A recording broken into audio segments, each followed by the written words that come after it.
पतरस कैद खाने से रिहाई पाता है। ईमाल 12 बाब 6 से 19 आयत।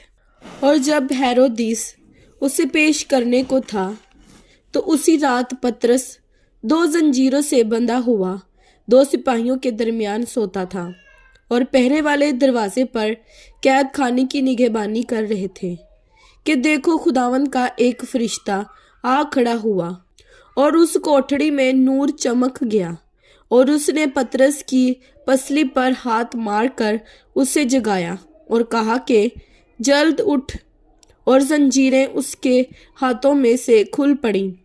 फिर फरिश्ते ने उससे कहा, कमर बांध और अपनी जूती पहन ले। फिर उसने उससे कहा, अपना चोगा पहनकर मेरे पीछे हो ले।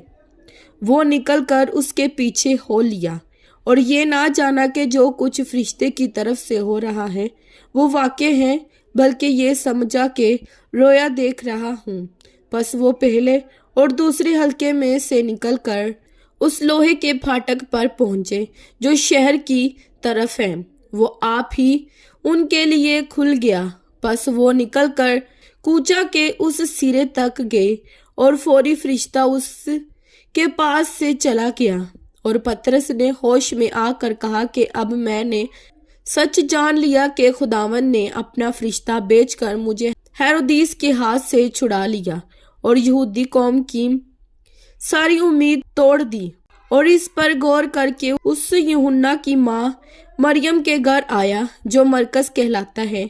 वहाँ बहुत से आदमी जमा होकर दुआ कर रहे थे।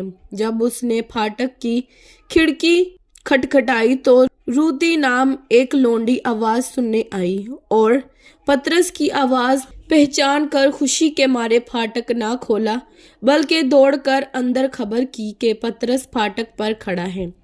उन्होंने उससे कहा, तू दीवानी है, लेकिन वो यकीन से कहती रही कि यूं ही है। उन्होंने कहा कि उसका फरिश्ता होगा, मगर पतरस खटखटाता रहा। बस उन्होंने खिड़की खोली और उसको देखकर हैरान हो गए। उसने उन्हें हाथ से इशारा किया कि चुप रहे और उनसे बयान किया कि खुदावन ने मुझे इस तरह कैद खाने से निकाला। फिर कहा कि यकूब और भाइयों को इस बात की खबर कर देना और रवाना होकर दूसरी जगह चला गया। जब सुबह हुई तो सिपाही बहुत घबरा गए कि पतरस क्या हुआ। जब हेरोदिस ने उसकी तलाश की और ना पाया तो पहरे वालों की तहकीकात करके उनके कत्ल का हुक्म दिया और यहूदिया को छोड़कर कैसरिया में जा रहा। कलाम पाक के पढ़े और सुने जाने पर खुदावंद की खास बरकत हो। खुदावंद का शुक्र हो।